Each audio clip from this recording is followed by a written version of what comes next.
class. We're ready for our last installment of this chapter. We're skipping chapter 3 like I mentioned, or section 3 like I mentioned before, and moving on to section 4, which is about power. So remember to have your notes out with a pen or pencil and write down the definitions of the blanks that pop up on the screen. Let's get started. What is power?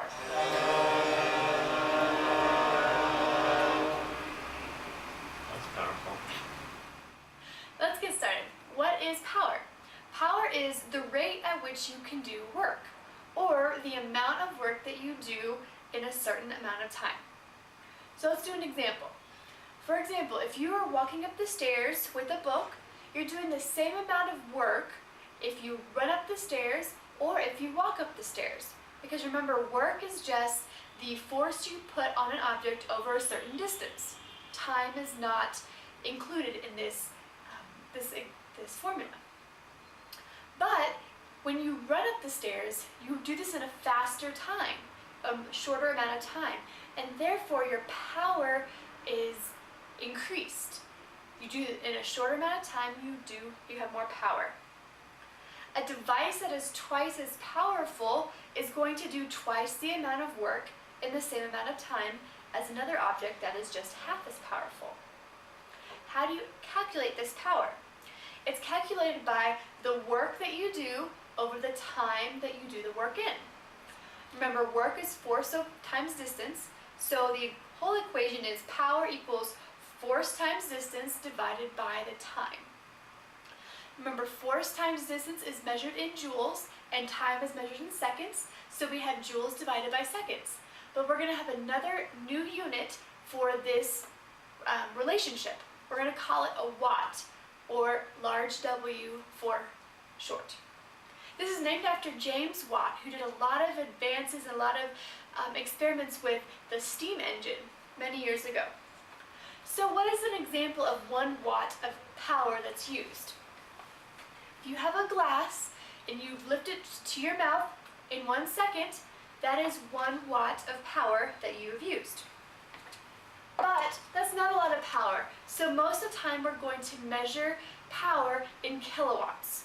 Kilowatts is 1,000 watts, equals 1,000 watts. For example, a washing machine is going to use 1 kilowatt of power in 1 hour of being used. And electric power plants are going to use millions of kilowatts because they use a lot of power. How are power and energy related? Power is the rate at which energy is transferred from one object to another. But it's not always limited to actually physically moving one object to a different location.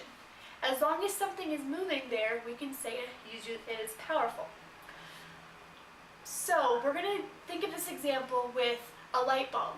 You know that there are many different wattages of light bulbs. Maybe you've gone to the store and seen 100-watt light bulbs, 40 watt, 60 watt. All of these wattages, these W's, they are telling how powerful the light bulb is. But how do those two compare? The power of the light bulb is the rate at which the electrical energy is converted into electromagnetic energy, the light that you see with your eyes. So a 100-watt light bulb is burning brighter, is more powerful than a 40-watt light bulb because it's transferring more energy in that light bulb per second than the 40-watt light bulb. And I hope that we'll have some examples in the lab for you to see how these are actually different, how one burns brighter. Finally, horsepower. Many of you may have heard of horsepower when it comes to cars or trucks, and this actually does have a unit that we can measure in watts. 1 horsepower equals about 746 watts. How did we get that number? Well, remember I told you that Watt is named after James Watt, who did a lot of work with the steam engine.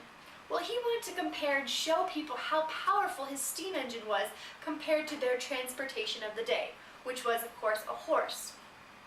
So he related how much work his steam engine could do compared to how much work a horse could do. And he came up with this, set up this experiment to test how much work a horse could do compared to how much his steam engine could do. And he found that 1 horsepower is about the amount of work a horse can do to lift 33,000 pounds of weight a distance of 1 foot in 1 minute. And so after all this experimenting was done, he concluded that that amount of work, lifting 33,000 pounds, 1 foot in 1 minute, was equal to 1 horsepower. So hopefully we're going to do some examples with that in class, calculating horsepowers of some different cars, and hopefully that'll make you understand a little bit more about horsepower and how it's related to regular power. Remember, write down any questions that you have for this section, ask me in class, and I hope that when we do these experiments in class that you'll be able to understand a little bit better about this section. Have a great afternoon.